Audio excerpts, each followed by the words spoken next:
Sarah sat in her quiet living room, the walls heavy with silence. The laughter of her children, once a vibrant soundtrack, echoed like a distant memory. Elizabeth and James had chosen different paths, and their recent argument had left a chasm between them. The phone remained silent. The texts didn't come. Isolation wrapped around her like a thick fog. Heartache gripped her chest. Had she truly lost them forever? In her mind, she replayed family dinners filled with warmth, holiday gatherings bursting with love, and traditions woven into the fabric of their lives. She remembered Michael, her late husband, whose laughter filled the house and whose values of resilience and community shaped their family. Now, it felt like the very foundation of her world was crumbling. Elizabeth, her free-spirited daughter, was exploring a life that challenged Sarah's deeply held beliefs. James, practical and grounded, found himself caught in the middle, struggling to bridge the gap. The home felt colder, the warmth replaced by an unshakable tension. Days turned into weeks. Each sunrise was a reminder of her loneliness. Sarah's heart grew heavier with each passing moment. She thought of that argument, the sharp words exchanged, the hurtful glances. Each child seemed to retreat further into their own world, leaving her alone in the shadows.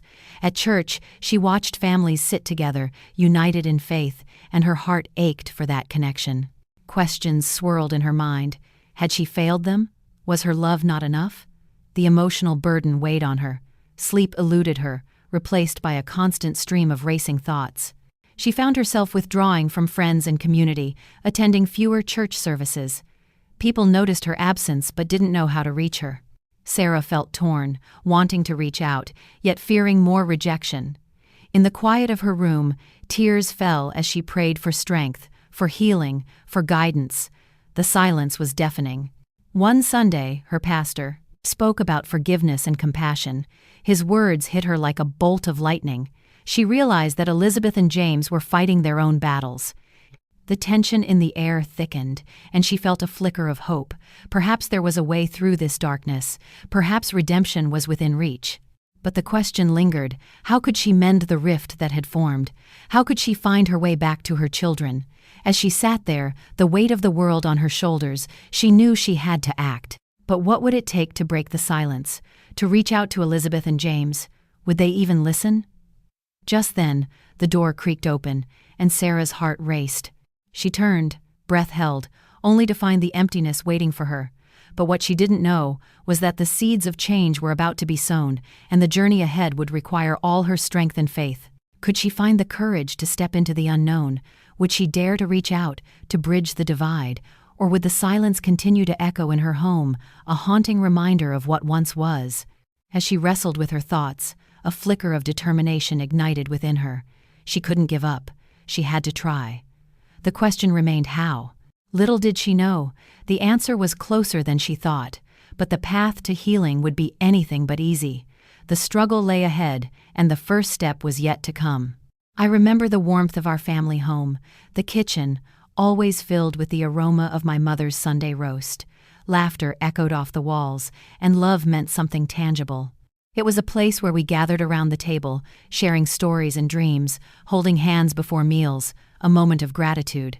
I can almost see it now, my father at the head, his broad shoulders, a gentle smile on his face, his voice steady. "Family first," he would say, a mantra that rang true in my heart.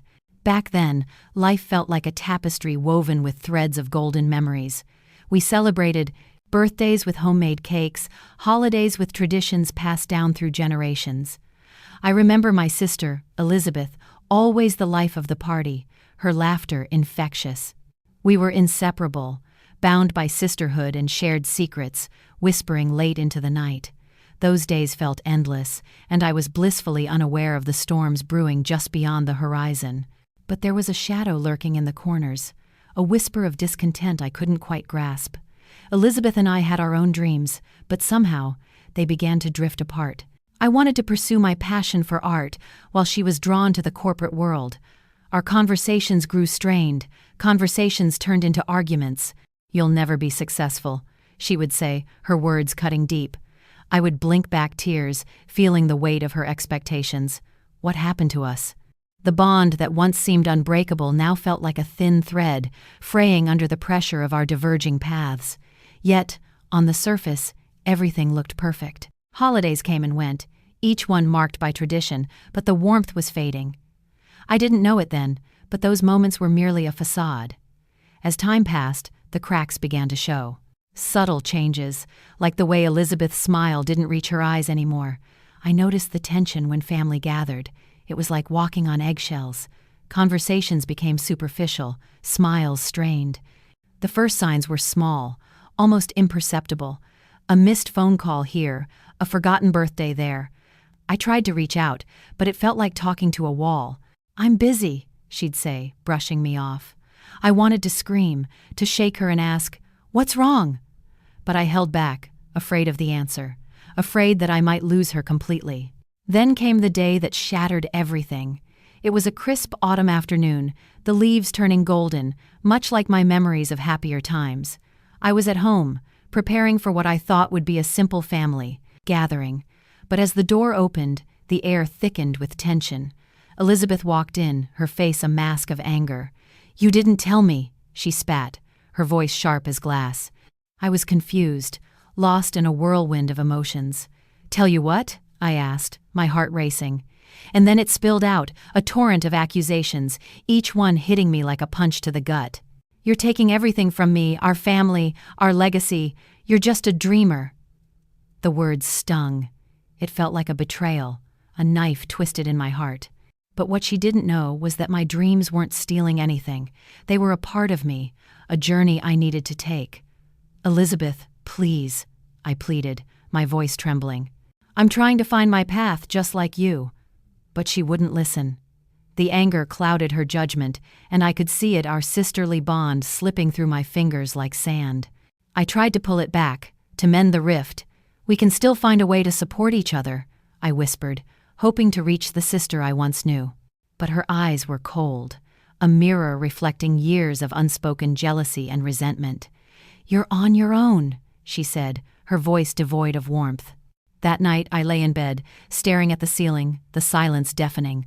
I felt hollow, as if the very essence of my being was being torn apart. How did we get here? Where was the love that once filled our home? I prayed, tears streaming down my face, asking God for strength.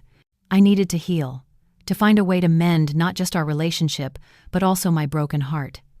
As the days turned into weeks, I realized I had to focus on me. I sought solace in my art, each brushstroke a step toward healing. I poured my emotions onto the canvas, colors swirling together, reflecting my turmoil. I found a community of artists who understood my struggles, who cheered me on, lifting me when I faltered. I learned to stand tall, to embrace my individuality. But even as I grew stronger, a shadow loomed over me. Elizabeth's words echoed in my mind, a constant reminder of the fracture between us. I could feel her resentment simmering just below the surface, and it haunted me. I wanted to reach out, to bridge the gap, but fear held me back. What if she pushed me away again? What if it was too late? Then came the day I found something unexpected. A letter, tucked away in an old box, yellowed with age. My heart raced as I opened it, curiosity mingling with dread. It was from our mother, written years ago, a message of love and hope. "Family is a bond that can withstand storms," she had written. "Never forget the love that brought you together." Those words struck a chord deep within me. They reminded me of the strength of our family, the love that once enveloped us. I realized then that I needed to confront Elizabeth, to not only heal our rift but also to show her the truth of our mother's words. So, I took a deep breath, steeling myself for what was to come. I had to reach out, to extend the olive branch, even if it felt like a leap into the unknown. I texted her, my heart pounding, hoping for a glimmer of hope. "Can we talk?" I typed, my fingers trembling, but as I hit send, doubt crept in. What if she rejected me again? What if our family was lost forever? The thought was unbearable, yet I had to try. And then, just when I thought nothing could surprise me anymore, my phone buzzed. A response. "Fine, 1 hour." That was it. 1 hour. I took a deep breath and prepared my heart for the confrontation. But little did I know, that hour would change everything. It was a typical Sunday afternoon, the kind that always felt warm and safe, filled with laughter and the smell of freshly baked bread. I watched as my children played in the garden, their joy radiating like a beacon, but beneath the surface, a storm was brewing. I could feel it in my bones, a whisper of something dark creeping into our lives. There were subtle changes, an icy breeze where warmth once thrived. Michael, my eldest, had begun to retreat. His laughter faded, replaced by silence. Elizabeth and Susan exchanged glances, as if sharing secrets I wasn't privy to. They were becoming distant, their once open hearts closing like petals at dusk.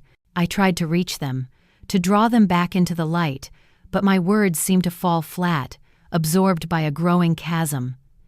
It wasn't long before I noticed physical symptoms creeping in, a persistent ache in my chest, exhaustion that lingered no matter how much I rested. I brushed it off as stress, the wear and tear of a life well lived, but my intuition whispered otherwise. Something was wrong, and I couldn't quite grasp what it was. I scheduled a visit to the doctor, the sterile smell of antiseptic filling my lungs. As I sat in the waiting room, I observed the other patients, their faces etched with worry. I felt a flicker of fear. A question loomed: was I next? I tried to shake it off. The doctor's words were gentle yet firm. "We need to run some tests." Tests. The word hung heavy in the air, like a dark cloud. At that moment, I felt the weight of uncertainty settle on my shoulders. What if it was serious? What if I was losing my strength, my ability to fight? I thought of my children, their futures intertwined with mine. I couldn't let them down. Days turned into weeks, and the results came back. I remember the moment vividly. The doctor sat across from me, his expression grave. "It's not what we hoped for," he said, each word a dagger to my heart. I felt that icy breeze again, more pronounced now. Something was shifting in my family. I couldn't ignore it any longer. After the appointment, I returned home, my heart heavy. The house felt different, like a stranger's. I found Elizabeth sitting on the stairs, her eyes red and puffy. "Mum, we need to talk," she said, her voice trembling. There it was, the moment I had been fearing. The unspoken words hung in the closet. Air, thick and heavy. "Is it about Michael?" I asked, my heart racing. She nodded, tears spilling down her cheeks. "He's been acting out, hanging with the wrong crowd. He feels lost." I felt a surge of pain. My boy, adrift in a sea of confusion. "But why didn't he come to me?" I whispered, a sense of betrayal creeping in. "I think he's scared," she replied, her voice barely audible. "He thinks you're too busy with everything." Her words struck me like a blow. I was trying to handle my health, manage the household, and now this. That night, I lay awake, staring at the ceiling, the shadows dancing like specters of doubt. I thought about the bond we once shared, the laughter that echoed through our home.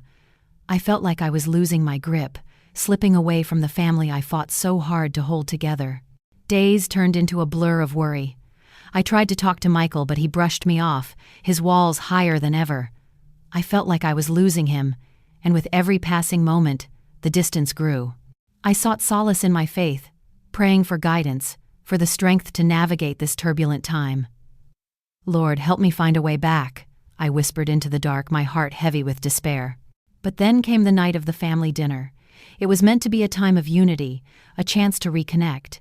I cooked his favorite meal, the aroma filling the house with warmth, hope. But as we sat around the table, the atmosphere felt charged, electric. Michael barely touched his food, his eyes cast down. The tension was palpable. "What's going on with you?" I asked, trying to mask my concern. He looked up, fire in his eyes. "You wouldn't understand. You're too wrapped up in your own problems." His words cut deep, like a knife twisting in my heart. I felt the tears welling up, but I fought them back. "I'm here for you, always. I want to help." But instead of understanding, he unleashed a torrent of frustration. "Help! You're the one who needs help. You're sick, and we're all just supposed to pretend everything's fine?" His words landed hard, echoing in the silence that followed. I felt humiliated, exposed. It was as though the very foundation of our family was crumbling before my eyes. "But what you don't understand is that I'm fighting for all of us," I managed to say, my voice trembling. But he was already lost in his anger, words spilling out like a broken dam. The dinner turned into chaos, plates clattering, voices rising. I felt like a spectator in my own home, helpless and heartbroken. And then, just when I thought it couldn't get worse, Susan spoke up. "Maybe it's better if we don't have to pretend anymore," she said, her voice cold. The air froze. The truth hung there, heavy as lead. I sat there, stunned, absorbing the weight of her words. It was a fracture, a glimpse into the heart of our conflict.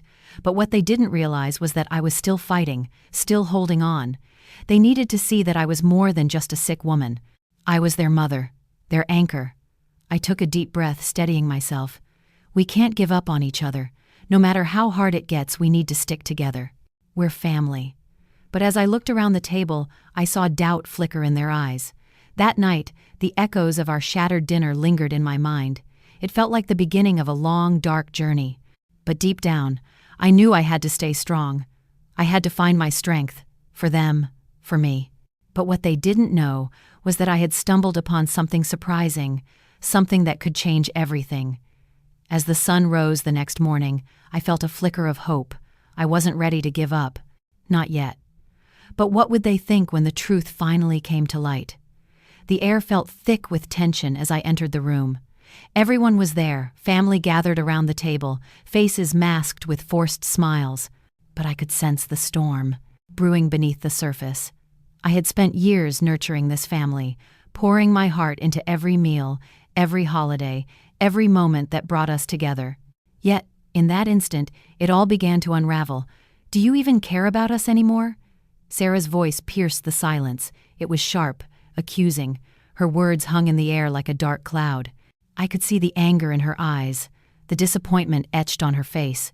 It hurt, deep down. But worse than the sting of her words was the realization that my daughter didn't truly understand the mountain I was climbing, how hard I was fighting to keep our family together. "I'm doing my best, Sarah," I replied, my voice trembling. I could feel the heat rising in my cheeks, the weight of the moment pressing down on my chest. "You think it's easy? You think I want to be the reason we're all falling apart? Maybe if you paid more attention to us, we wouldn't be," Michael chimed in, his tone dripping with disdain. My son, usually my ally, now stood against me, a soldier in a battle I never wanted. I could feel the walls closing in, the air thinning. Did they not see how hard I fought every day? I was burning inside. Questions raced through my mind. Where had I gone wrong? Why couldn't they see the sacrifices I had made? I glanced around the table. At the faces of my children, my once proud pride turned into a sea of disappointment. This was the moment I dreaded, yet it was here, crashing down like thunder. "Why don't you tell us what you really think?" Susan, my sister, asked, her arms crossed tightly. She had always been my protector, but now she stood as another judge in this courtroom of family betrayal. "I think I'm tired," I whispered, the weight of the world spilling from my lips. "Tired of feeling like I'm losing you all. Tired of fighting a battle no one else seems to care about." Tears welled up in my eyes, blurring my vision. I blinked them away, unwilling to war. "Show weakness. Maybe if you just listened," Jennifer interjected, her voice softer, trying to bridge the gap. "We're not saying we don't care. We just want you to see us." But I felt lost. Their words felt like daggers, cutting deeper than they could imagine. The room faded away, and I was left alone with my thoughts, drowning in a sea of despair. I was doing everything I could, yet it was never enough. I was fighting for my family, but they were fighting against me. "Mom, you've changed," Sarah said, her voice losing some of its edge, replaced by something softer, more vulnerable. "You're not the mom we grew up with." "Maybe I'm trying to hold everything together," I shot back, my voice rising. "Maybe I'm scared of losing you." And just like that, the air shifted. I could see it in their faces, realization dawning. But the damage had been done. They didn't know the burdens I carried. They didn't see my struggles, my pain. As the arguments swirled around me, my mind raced back to the nights spent alone, praying for strength, for guidance. I clung to my faith, hoping for a miracle, a glimpse of light in this darkness. But now, it felt as if that light was fading, snuffed out by the very people I loved the most. I took a deep breath, gathering my thoughts, my heart heavy with the weight of unspoken truths. "I just want to keep us together," I said, my voice softer now, steady. I want to be the mom you need. I want to heal this family. But I need your help. I can't do it alone. The room fell silent. Their faces softened, regret flickering in their eyes. I could feel the shift, a potential for healing. But just as hope began to stir in my heart, Sarah spoke again, her words like ice. But what if it's too late? In that moment, my world tilted again. What if it was too late? What if the chasm between us was too wide to bridge? I had fought so hard to keep my family from unraveling, but maybe I was losing sight of what truly mattered. But what she didn't know was that I was just beginning to find my strength. The tension crackled in the room, each heartbeat echoing like a drum. I had to fight for us, for our redemption. But how could I mend what felt so broken? I took another breath, steeling myself for the battle ahead. This wasn't the end. It was only the beginning. But as I looked around the table, I couldn't shake the feeling that the worst was yet to come. The weight of silence hung heavily in the air. Sarah's words, like daggers, pierced through my heart. But what if it's too late? I felt the truth of her question ripple through me, stirring a storm of emotions. Doubt crept in, wrapping its cold fingers around my resolve. I glanced at Jennifer, her eyes glistening with unshed tears. "We've all changed," she whispered, barely audible. I saw the hurt behind her words. It was a mirror reflecting my own pain. I wanted to reach out, to pull her close, but fear held me back. What if the distance between us was too vast to traverse? "I'm still your mother," I said, my voice quaking. "I want to mend what's broken." Each word felt like a lifeline, floating in an ocean of despair. "But I can't do it alone. I need you." I could feel my heart racing, the urgency of my plea echoing in the silence. Sarah shifted in her seat, the tension palpable. "You always say that, but you never listen," she countered. "It's like you've built this wall around yourself, and we're on the outside." The truth stung. She was right. I had built walls, brick by brick, in an attempt to protect us. But now, those very walls threatened to suffocate us. "Maybe I was trying to protect you from my fears," I admitted, my voice barely above a whisper. "I thought if I held everything together you wouldn't see my struggle." I glanced at the family portraits lining the walls, memories frozen in time. The laughter, the warmth, the love, where had it all gone? "Mom," Jennifer said softly, "we want you to be real with us. We want to help." There was a tenderness in her voice that made my heart ache. But could I let them in? Could I bare my soul, expose my weaknesses? "Then let's start over," I suggested, my heart racing. "Let's talk about everything, the good, the bad, the ugly. No more secrets." I could see the flicker of hope in their eyes. Hope was a fragile thing, but it was there, waiting to be nurtured. But before I could draw a breath, Sarah's phone buzzed on the table. She glanced at the screen, her expression darkening. "It's David," she said, her voice hardening. "He wants to meet." I felt my stomach drop. David was her husband, and their relationship had been strained since the fallout. The tension in the room shifted again. "What does he want?" I asked, unsure if I wanted to hear the answer. "He wants to talk about the house," she replied, her voice tight. "He says we need to sell it." The air felt thick with unspoken words. The thought of losing our family home, the place where so many memories were forged, sent a chill through me. "We can't just give up," I said, my voice firm. "We need to fight for what we have." "Fight for what?" Sarah shot back, her eyes blazing. "You don't understand. David thinks I'm crazy for wanting to stay. He doesn't see the value in family." I watched as her frustration boiled over, and I felt my heart ache for her.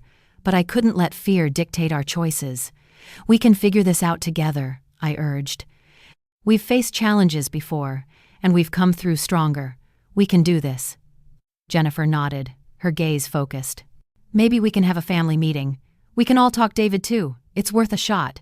Hope flickered again, igniting a small flame in my chest. "Yes, let's do that," I said, the determination rising within me. We need to communicate. No more hiding." But just as I felt the warmth of potential healing, Sarah's phone buzzed again. "I have to take this," she said, standing abruptly. I could see the tension in her shoulders. "Sarah, wait," I called after her, but she was already walking away. I felt a new wave of despair wash over me. What if this is it? I whispered, the fear clawing at my insides. What if we can't come back from this? The room felt empty now, void of the hope I had just begun to grasp. I closed my eyes, praying for strength. I had fought so hard to keep our family together, but the battle felt endless. Then, a thought struck me. What if this wasn't just about us? What if our struggle was a call to something greater? I opened my eyes and the thought of faith surged within me. I won't give up, I promised, my voice resolute. I can't give up. But then, a sudden realization hit me. Maybe the fight wasn't just against our issues.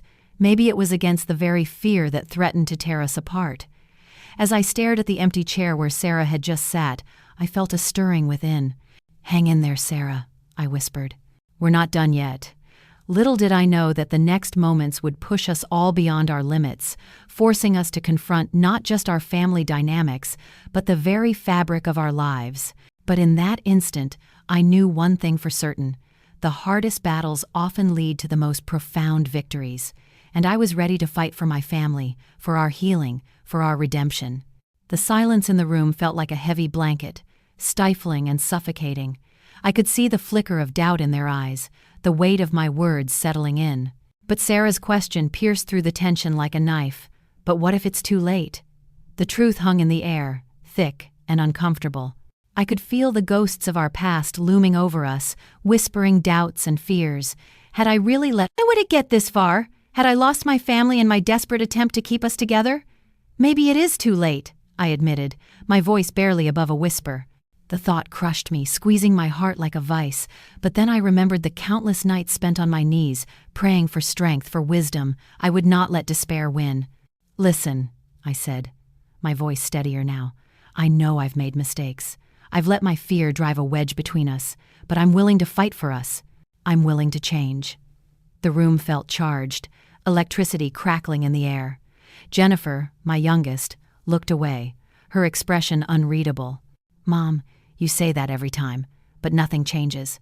Her words were a dagger, sharp and true. I had been so caught up in keeping the family together that I had forgotten to nurture the bonds that needed tending. I could see it now, the cracks in our foundation, the growing distance. I know, I said, swallowing hard. But this time, I mean it. We need to be honest with each other. No more hiding or pretending. Let's face our problems together. Sarah shifted in her seat, her arms crossed tightly over her chest. What if we don't want to face it? What if we want to walk away? I felt a chill creep down my spine. The thought of them walking away was unbearable. You can't just give up on us. We're family. We've always fought for each other. But what if that fight hurts us more? Sarah challenged, her voice trembling. I could see the fear in her eyes, fear of loss, fear of failure. Then we fight differently, I replied, my heart racing. We fight with love, with understanding. We learn to forgive. We learn to heal. A silence fell over us again, thick with tension. It was a pivotal moment, a crossroads in our journey. I could feel the weight of my own words, the hope and desperation intertwined. Just then, Jennifer spoke up, her voice barely above a whisper. What if we can't forgive? That question hung in the air like a storm cloud, threatening to break. I thought about the hurt, the betrayal. I thought about my own struggles, my own moments of weakness. Forgiveness isn't easy, I said slowly, but it's necessary. For us to move forward, we have to let go of the past. We can't allow it to define us. Sarah's eyes were bright with unshed tears. And what if we don't want to let go? Then we'll carry that burden together, I said, my voice firm. But I won't carry it alone. I refuse to be the only one fighting for this family. If we want to heal, we all need to be on board. I could see the flicker of hope in their eyes, the possibility of a new beginning, but doubt still lingered, thick and heavy. Suddenly, my phone buzzed on the table, breaking the tension. I picked it up, but my heart sank as I read the message. It was from my sister, Mary. We need to talk. It's urgent. I felt a knot form in my stomach. Mary had always been the voice of reason, but she was also the bearer of unwelcome news. I have to take this, I said, my voice shaky. As I stepped away, I could feel the weight of uncertainty pressing down on me. What could she possibly want now? The walls of my world felt like they were closing in. I stood outside, the cool air hitting my face, grounding me. I took a deep breath, trying to steady my nerves, but as I dialed her number, I couldn't shake the feeling that what she had to say would change everything. "Hello?" Mary's voice was tense. "You need to sit down." My heart raced. "What is it?" "I found something. Something that could change everything for you." The ground beneath me felt shaky. What could possibly be so significant? "What do you mean?" "Just trust me. This is important. I'll explain everything when we meet." I hung up, my mind racing. What secret had my sister uncovered? The very air felt charged with potential, the intensity of the moment overwhelming.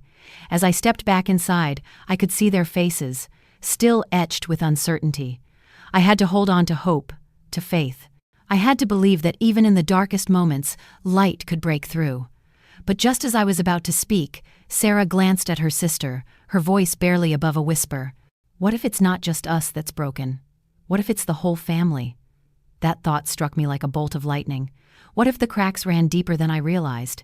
What if healing meant confronting not just our wounds, but the ones that lay hidden in the family's history? And as I looked into their eyes, I knew it was time to uncover the truth. But would we be ready for whatever lay ahead? The journey towards healing was just beginning, and I could feel the weight of everything that was to come, pressing down like a storm on the horizon. I felt the weight of Sarah's question hanging in the air, a heavy cloud threatening to burst. "But what if it's too late?" It echoed in my mind, a haunting refrain. I had been so focused on holding us together that I hadn't realized how far apart we had drifted. It was like trying to patch a quilt with frayed edges, each stitch a reminder of the gaps that still existed. "Maybe it is," I admitted, my voice barely a whisper. But I refused to believe that. I looked into their eyes, searching for any flicker of hope. I wanted to believe that redemption was possible, that forgiveness could still mend the fractures in our family. "Mom, we're just tired," Jennifer said, the vulnerability in her tone cutting through the tension. "We're tired of fighting, tired of feeling like we're on opposite sides." I nodded, feeling a swell of understanding. "I get that. It's exhausting for me too, but I'm not ready to give up. I can't. I've spent too long trying to make this work. I need you all to meet me. Halfway." "Halfway? Mom, it feels like you're asking for a lot," Sarah shot back, her frustration boiling over again. "You want us to forget everything that's happened? Just act like it's all fine?" "No!" I exclaimed, my heart racing. "I want us to acknowledge it, to face it together. We've all made mistakes, but we can't keep letting those mistakes define us. We have to find our way back to each other." The silence that followed was deafening. I could see their walls slowly coming down, uncertainty flickering in their eyes. But the fear that clung to them was palpable. "What if we can't?" Jennifer finally whispered, her voice trembling. "Then we'll figure it out," I replied, my resolve strengthening. "We'll take it one day at a time. We're a family, and families fight through the hard stuff. We can't let anger and resentment win. We have to choose love." "Love?" Sarah scoffed, but it was half-hearted. "You mean like the love you showed when you shut us out?" I flinched at her words. They hit too close to home. I know I've made mistakes. I've let my fears control me. But I'm here now. I want to change. I want to build something better for us. But I can't do it alone. I need you. "Do you really mean that?" Jennifer asked, her voice softening. "Because we've heard promises before." "I do," I said, my eyes pleading. "I want to heal our family. I want to be the mom you deserve, the mom I want to be. But it's going to take work. We'll have to trust each other again." "Trust," Sarah echoed, glancing at Jennifer. "That's a big ask." "It is," I admitted, "but I believe we can do it. I have faith that we can find our way back to each other. It won't be easy, but nothing worth fighting for ever is." The tension in the room began to shift. Hope flickered in their eyes, but doubt still lingered. "What if we try and it doesn't work?" Jennifer asked, her voice barely above a whisper. "Then we try again," I said firmly. "We never give up. That's what families do. We fight for each other even when it's hard. We find our strength and pull through." They exchanged glances, weighing my words.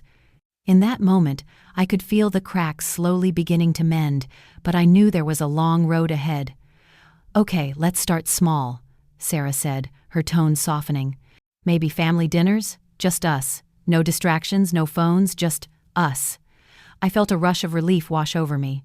I'd love that. We can talk. Really talk. I want to hear how you both feel. Maybe we can even try a family game night, Jennifer suggested, a glimmer of excitement in her voice. Just like we used to. Exactly, I said, my heart swelling with hope. And we can build from there, one step at a time. Just as we began to settle into this newfound sense of unity, the door creaked open, and my husband stepped into the room, his expression unreadable. "What's going on in here?" he asked, a hint of suspicion in his voice. My heart sank. I hadn't expected him to walk in on this fragile moment. I had hoped to build this bridge between us before involving him. As he stood there, arms crossed, uncertainty clouding his face, I realized that our journey wasn't just about healing the rift between me and my daughters. It was about facing our family as a whole. But could we truly pull through, or was this just another facade? "Dad, we were just talking about," Sarah started, but I raised my hand to pause her. "Let me handle this," I said, my heart racing. "We need to be honest, all of us." As I turned to face him, I felt a wave of determination wash over me. It was time for transparency, time to confront the shadows that had lingered too long. "Listen, we have a lot to sort out," I began, my voice steady, "and I think it's time we all come together to address what's been happening in our family. It's time to heal." His eyes narrowed, suspicion still evident. "Heal? After everything that's happened?" "Yes," I replied, my voice firm. "We can't keep going like this. We have to choose love over fear. It's the only way we'll survive." But as I spoke, I couldn't shake the feeling that his reaction could change everything. What if he wasn't ready to fight for us? What if he stood in the way of our healing? The uncertainty loomed larger than ever, and my heart raced with the weight of what was to come. The silence hung heavy in the air, a weight I could barely bear. I could feel my heart racing, thumping against my ribs as I searched for the right words. What if it's too late? Sarah's question echoed in my mind like a haunting refrain. The thought twisted inside me, threatening to unravel everything I'd fought for. I glanced at my other children, their faces a mix of confusion and hurt. This wasn't just about me anymore. It was about us. "We've lost sight of each other," I said, my voice trembling. "But we can find our way back, together." David shifted in his chair, arms crossed tightly. "Mom, you keep saying that. But how? What have you really done to hold this family together?" His words cut deep, like a sharp knife, and perhaps he was right. I had been so focused on keeping the pieces intact that I had forgotten to nourish the roots that held us together. "I've tried," I replied, the frustration bubbling up. "I've sacrificed so much, my time, my energy, my dreams, thinking it would protect you, protect us," my voice caught. "But maybe I've been too controlling, too afraid to let go." Jennifer, usually the peacemaker, looked up, her eyes glistening. "Mom, we need to talk about the past. About what happened to Dad. We've never really dealt with it, have we?" Her words were a balm and a dagger at once. The memories of those days flooded back the grief, the anger, the sense of loss that had wrapped around us like a heavy shroud. I had buried my pain so deeply I thought it could never surface again. "I thought I was protecting you," I whispered. "I thought if I stayed strong, you'd be okay, but I see now that I was wrong." Sarah leaned forward, her brow furrowed. "You think we're okay? We've been struggling just as much. We've felt your pain, Mom. It's like a shadow over us." I felt the tears threaten to spill, but I had to hold firm. "I'm sorry. I didn't know how to be vulnerable. I thought I had to be the strong one. But maybe strength is allowing ourselves to feel, to heal together." The room was still, filled with unspoken words and shared sorrow. I could sense the shift, a glimmer of hope weaving through the tension. "Let's talk. Let's share the pain, the grief, the love we've neglected. But what if it's too late?" Sarah repeated, her voice barely above a whisper. That question loomed over us, heavy and relentless. I wanted to tell her that it wasn't too late, that we could rebuild, stronger than before. But the fear lingered in the corners of my mind. "Let's take it one step at a time," I said, trying to steady my voice. "We can find our strength in each other. We can heal, but only if we face the truth together." I saw a flicker of understanding in their eyes. It was a small crack in the wall that had divided us. "We can start tonight," I suggested. "Let's share our memories, the good, the bad. Let's make room for healing." David nodded slowly, uncertainty still etched on his face. "I guess talking about it could help. I don't want to lose you." The sincerity in his voice touched me deeply. "You won't lose me, David. I promise." The words were a lifeline, a beacon in the dark. We settled in, each taking turns to share, to unearth the buried feelings that had lingered far too long. As we spoke, the walls that had built up around my heart began to crumble. I felt lighter, freed from the burdens I had carried alone for so long, and in that moment of shared vulnerability, I realized we were not alone. Yet just as we began to find our footing, a knock at the door shattered our fragile peace. My heart sank. I knew that knock all too well. It was the reality I had tried so hard to shield us from. "Who is it?" I called, my voice wavering. The answer came, and I felt the air grow thick with dread. "It's your brother, Michael." A chill ran through me. This was the very person I had hoped to protect them from, the one who had caused so much pain. I glanced at my children, their faces a mix of concern and fear. But what they didn't understand was that this confrontation was inevitable. I had to face my past if I wanted to secure our future. "Hang in there," I whispered to myself, steeling my resolve. I wasn't ready to back down. Not now, not ever. I stood frozen in the moment, the weight of uncertainty pressing down on me. Michael, my brother, had always been a storm in our lives, a whirlwind of chaos and hurt that had left scars on our family. But now, standing at the threshold of confrontation, I had to summon every ounce of courage I possessed. "Stay strong," I whispered to myself as I opened the door, the hinges creaking like the tension in the air. There he stood, disheveled, his eyes scanning the room as if he were searching for something to exploit. "Sarah," he said, his voice low and familiar, yet laced with an edge that put me on high alert. "I need to talk to you." David shifted beside me, instinctively taking a step closer. "What do you want, Michael?" he asked, a protective undertone in his voice. "Just a family discussion," he replied, flashing a disarming smile that didn't reach his eyes.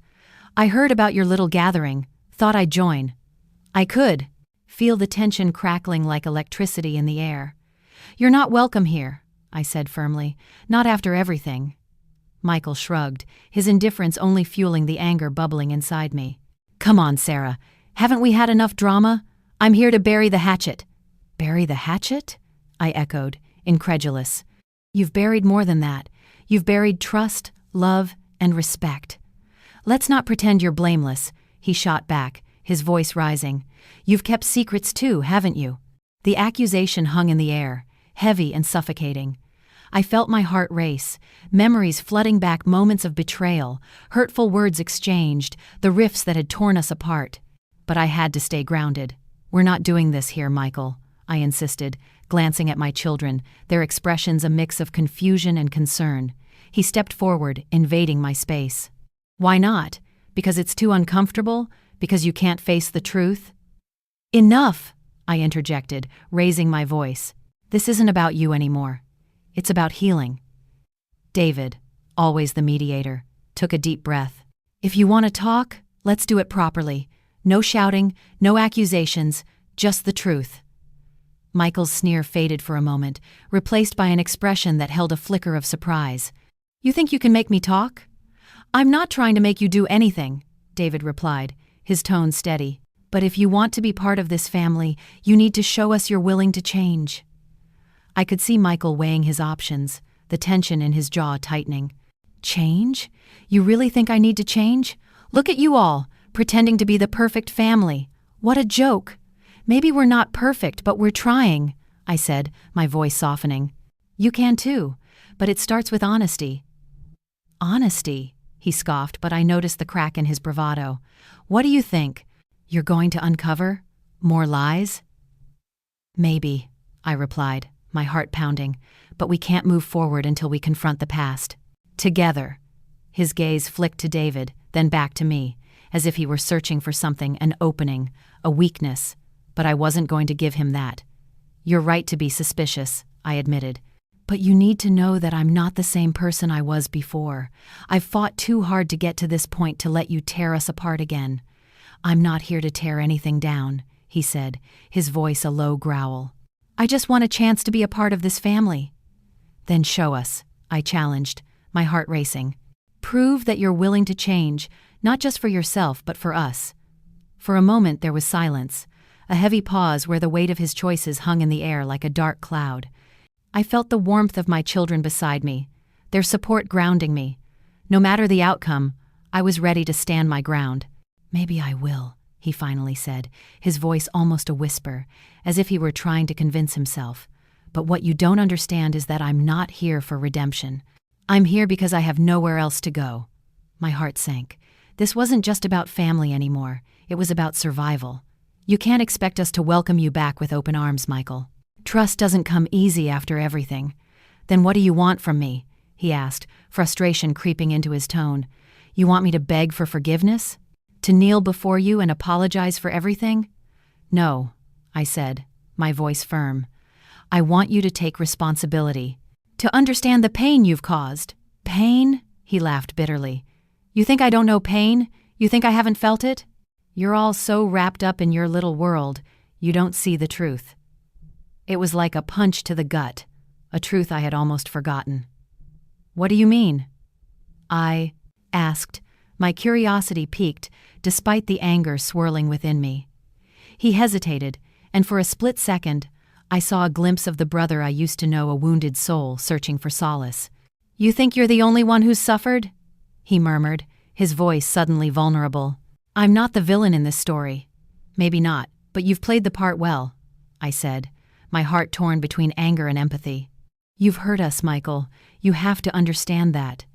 He took a step back, as if my words had struck him. You don't even know the half of it. What do you mean? I pressed, my heart racing. But just as he opened his mouth to respond, the door swung open wider and a familiar face appeared, my mother, Elizabeth, her eyes wide with shock. What's going on here? She asked, taking in the scene before her. In that moment, everything shifted. The tension thickened, and I knew we were standing on the precipice of something monumental. But would it help us heal, or would it plunge us deeper into chaos? Maybe it's time we all face the truth, I said, the words hanging in the air like a dare. Together. But what I didn't realize was that this confrontation would unearth secrets far more devastating than any of us could ever anticipate. The door creaked open, and there he was, Michael. The man who had haunted my dreams, the shadow that loomed over our family. My heart raced, a wild drumbeat echoing in my chest. What do you want? I managed to say, my voice trembling. His gaze swept over us, calculating, assessing. I just came to talk, he said, his tone deceptively calm. But I knew better.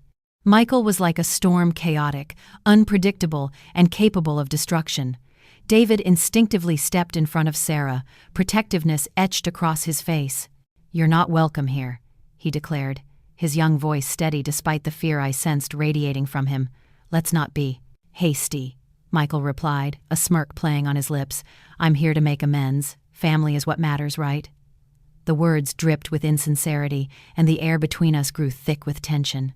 I could feel the walls closing in, memories of past betrayals flooding back. You've done enough damage, I shot back, my voice stronger now. You don't get to waltz back in and pretend everything's fine. Maybe I've changed, he countered, but I could see the flicker of annoyance in his eyes. Or maybe you've just come to stir up trouble again, I spat, my heart pounding. I glanced at David and Sarah, their expressions a mix of confusion and fear. They didn't know the depths of Michael's deceit, the lengths he'd gone to destroy us. Michael took a step forward, a predator closing in on its prey. You think you can keep them from me? They deserve to know the truth. The truth. It was a word that hung heavily in the air. What truth? The truth he twisted to suit his narrative? I refused to let him manipulate the situation. Enough, I exclaimed, the words slicing through the tension like a knife. You want to talk? Fine, let's talk.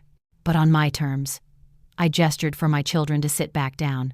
We're going to face this together. Whatever you have to say, we'll hear it. But know this, Michael.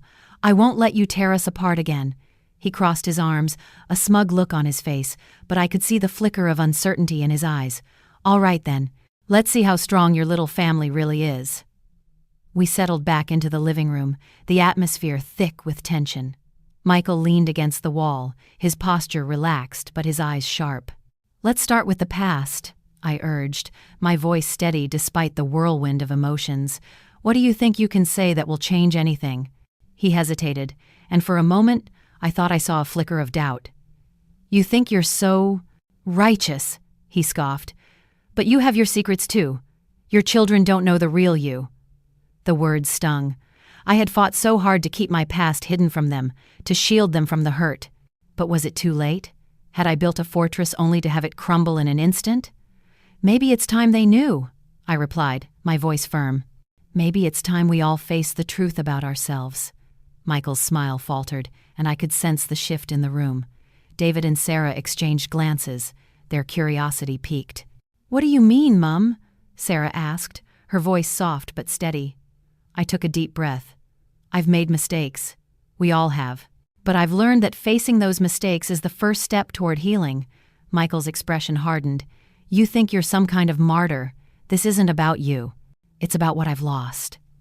"Lost?" I echoed, incredulous. "You threw it all away. You chose betrayal over family." The anger simmered beneath the surface, yet I knew that anger wouldn't heal us. "We need to break this cycle," I said, my voice trembling with emotion.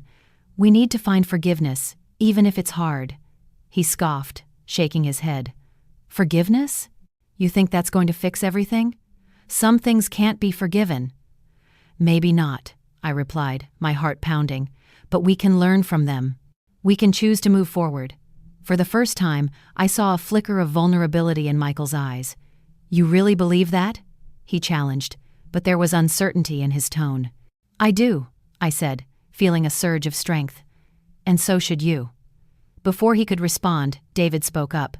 "We're a family. We've been through a lot. But Mum's right. We can't let the past define us." "David," I started, but he held up his hand, a gesture of determination. "No, let me finish," he insisted. "We've faced obstacles before. This is just another one. We can pull through, together." My heart swelled with pride. My children were learning resilience. They were learning to face challenges head-on. Michael shifted uncomfortably, and I seized the moment. "You see? They're not afraid to confront the truth. They're not afraid of you." He opened his mouth but closed it again, the fight leaving him momentarily. But just as I thought we were making progress, a flicker of anger returned to his eyes. "You think this is over? You think I'm just going to walk away after this?" "No," I replied firmly, "but we will not live in fear anymore. We will not allow you to tear us apart." His face twisted in anger, but I stood my ground. I had to protect my family. I would not let the past dictate our future any longer. And then, just as the air grew heavy with tension, Michael made a move that shocked us all. He reached into his pocket and pulled out a crumpled piece of paper. "You want the truth?" he spat. "Here it is." As he unfolded the paper, the room fell silent. My heart raced. What had he brought? What revelation was about to unfold? But what he didn't know was that I had already begun to unravel the threads of my own past. I had started to reclaim my story. "Stay strong," I whispered to myself, knowing that whatever happened next, we were ready to face it together. But the truth was about to rise from the ashes, and I held my breath, waiting for the storm to break. The knock at the door echoed through the house, a sound that shattered our newfound calm. I felt my heart race in my chest, like a drum calling forth my fears. "Stay strong," I whispered to myself, gripping the edge of the sofa as if it were a lifeline. David looked at me, his eyes wide. "What do we do?" His voice was barely above a whisper, a mix of anxiety and confusion.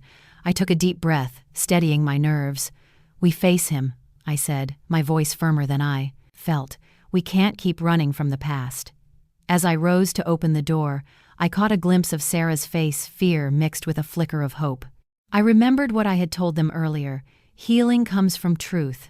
This was part of our truth, no matter how painful it might be. Swinging the door open, I was met with Michael's familiar figure. His presence was an unwelcome shadow, a reminder of all the hurt he had caused. "Sarah, David," he said, his tone deceptively calm.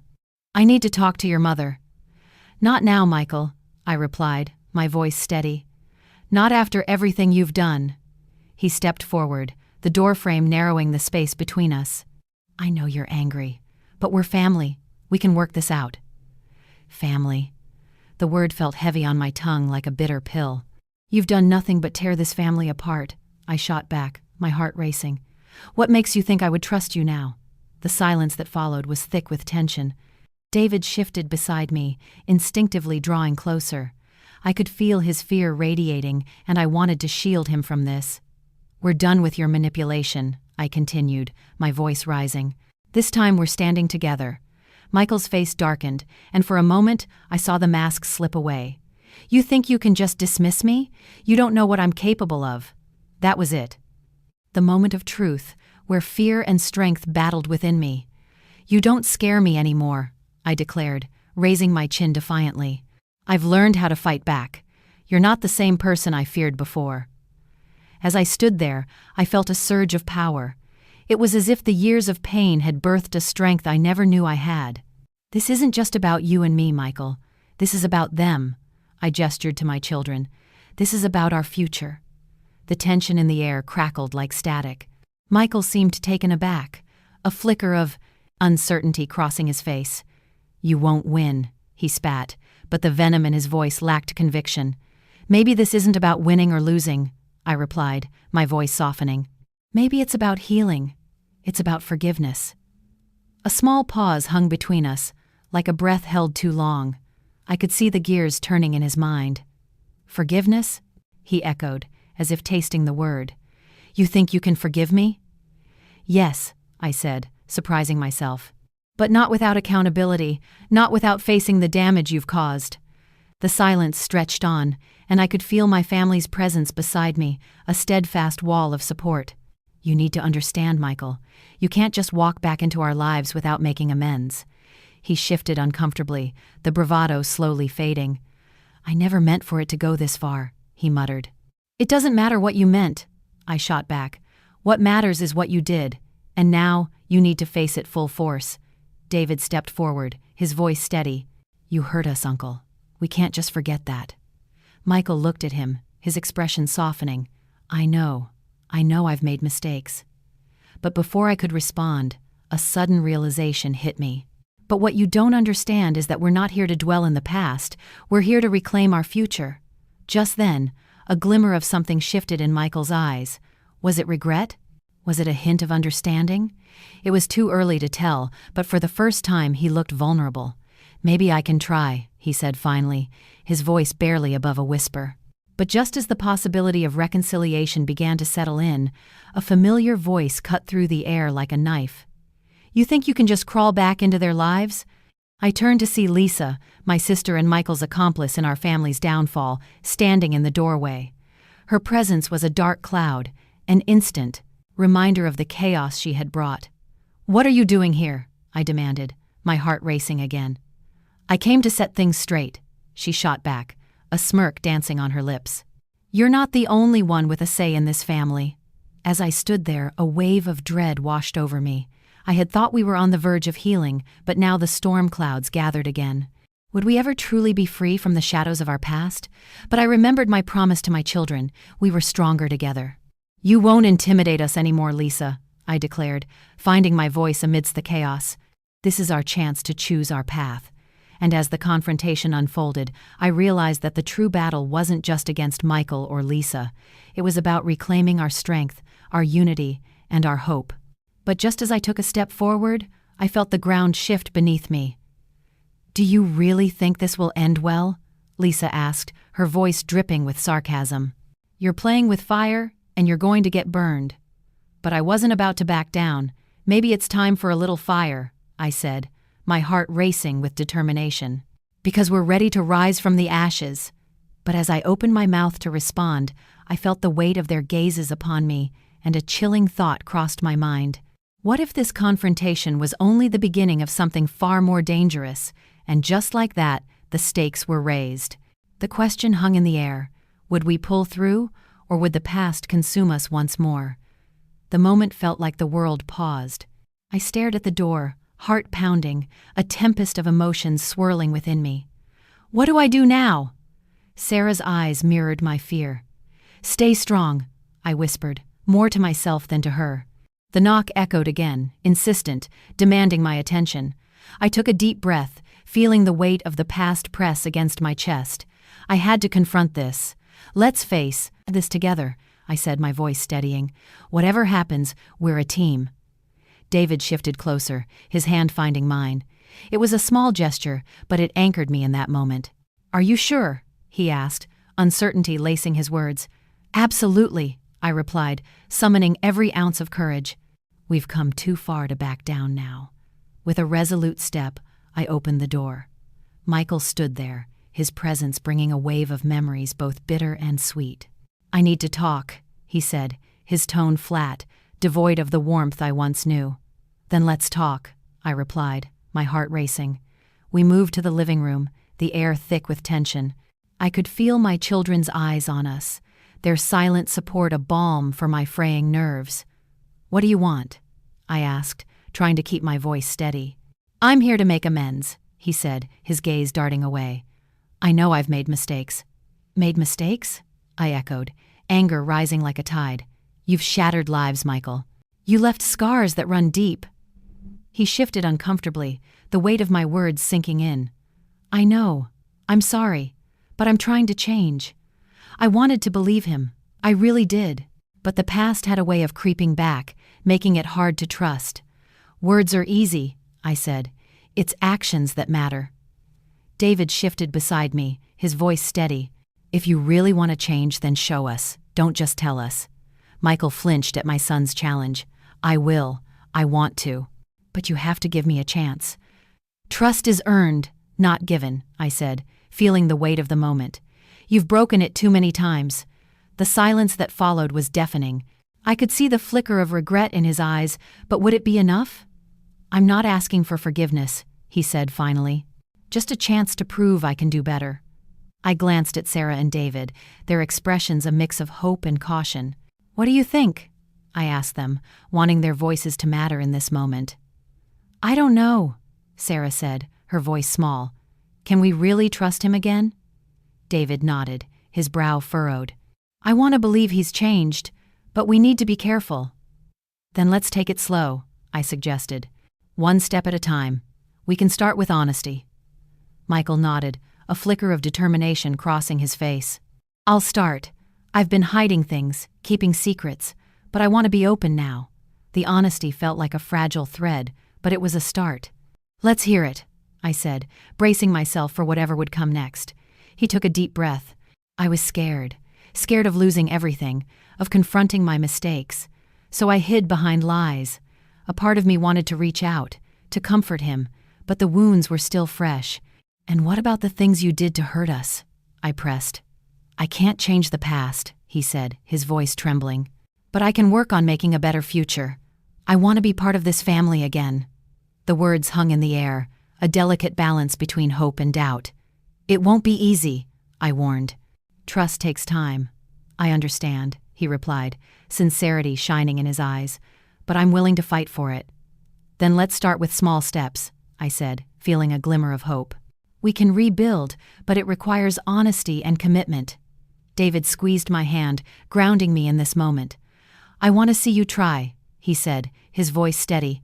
As we began to talk, sharing the pain and the memories, I felt the walls of our hearts starting to soften. We were on a journey of healing, a path fraught with uncertainty but filled with possibility. And just as I felt the warmth of connection blooming, a sound jolted us back. My phone buzzed on the table, the screen lighting up with a message that sent a chill down my spine. "Who is it?" "David," I asked, concern etched on his face. I picked it up, dread pooling in my stomach as I read the name. "It's James," I whispered, the weight of the past crashing back like a wave. "What does he want?" Sarah asked, her voice shaking. I hesitated, the words catching in my throat. "He wants to talk." And in that moment, I realized that the past wasn't finished with us yet. The storm was far from over. "Stay strong," I reminded myself, my heart racing. I had to pull through. For my children, for myself, and for the chance of redemption that lingered just out of reach. But what I didn't know was that this message would lead to revelations that could change everything once again. The weight of the message from James pressed down on my chest like a stone. I could feel David's hand tighten around mine, his warmth battling my rising dread. "What do you want to do?" he asked, his eyes searching mine for answers. I took a deep breath. "I don't know if I can face him again, not after everything." My voice trembled, the memories flooding back like a relentless tide. "Maybe it's time to confront the past," David suggested, his tone steady. "You can't go on living in fear." He was right, of course. But the thought of facing James felt like standing on the edge of a cliff, teetering between the pull of the familiar and the fear of the unknown. "What if it brings up more pain?" I whispered, the vulnerability in my voice hanging between us. "Pain can lead to healing," David replied gently. "You've already shown so much strength, Mary. You can do this. You have to do this." His words were a lifeline, pulling me back from the brink. I nodded, swallowing hard. "You're right. I can't let him control my life anymore." As I typed out a response to James, my heart raced. Each word felt heavy, loaded with years of hurt and unresolved feelings. "I'll meet you," I finally typed, the decision both terrifying and liberating. I hit send, and there was no turning back. The days leading up to the meeting felt like a storm brewing. I found myself questioning every decision, every moment that had led to this point. But as I prepared to face James, I clung to the hope that maybe this could be a step toward closure or even redemption. The cafe where we agreed to meet was buzzing with life. The aroma of freshly brewed coffee mingled with the chatter of other patrons. It felt surreal, like stepping into a different world. I spotted him at a corner table, his face familiar yet foreign. "Mary," he greeted, his voice low. There was a hint of vulnerability in his eyes, but it did little to soften the years of hurt. "James," I replied, taking a seat across from him. Silence hung like a thick fog, each moment stretching into eternity. "I'm sorry for everything," he finally said, his gaze dropping to the table. "I've made so many mistakes." "Sorry doesn't change what happened," I replied, my voice steady despite the tremor of emotions beneath. "You broke our family. You broke my trust." "I know," he said, desperation creeping into his tone. "But I want to make things right. I've been working on myself, trying to understand why I did what I did." "Understanding isn't enough," I countered, my heart pounding. "You can't just undo the past with words." "I know I can't," he replied, his eyes pleading. "But I want to try. For you, for the kids, I want to be part of this family again." His words echoed in my mind, sparking a flicker of hope mingled with doubt. Could I really allow him back into our lives? "Trust takes time, James. You can't just walk back in and expect everything to be the same." "I'm willing to fight for it," he said, an earnestness in his voice that made my heart ache. "I'll do whatever it takes." The conversation shifted, the air thick with unspoken truths. We spoke of the past, of pain and loss, but also of hope and the possibility of healing. I felt the walls around my heart begin to crack, just a little. But as the conversation flowed, there was another weight pressing down on me, the reality that this was only the beginning. After all, James was just one piece of a larger puzzle. As I left the cafe, a sense of resolve washed over me. I had faced the storm, and though the clouds still loomed, I felt stronger. I had taken a step toward reclaiming my narrative. Back home, David was waiting for me, his expression a mix of concern and hope. "How did it go?" he asked, wrapping me in a comforting embrace. "It was hard," I admitted, feeling the warmth of his support wrap around me like a blanket, "but I think it's a start." We talked, and he seemed different. "Different how?" David prompted, his interest piqued. "More vulnerable, I guess." "He seemed sincere," I said, the words feeling fragile. "But I don't know if I can trust him again. Just take it one day at a time," David advised, his voice calming. "You've made progress already. It's okay to be cautious." "Thanks for being here, David," I said, gratitude swelling in my chest. "I don't know what I'd do without you."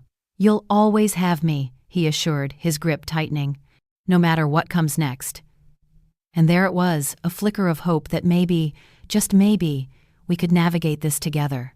The road ahead was still unclear, but I was ready to face it, armed with faith and the strength of my family. but as the night deepened, I couldn't shake the feeling that this was far from over. The storm was still brewing, and the past had a way of resurfacing when least expected. "Stay strong," I whispered to myself, looking out at the darkened sky. "You can pull through this." Little did I know, the hardest battles were yet to come, and the true test of our family's strength was just around the corner.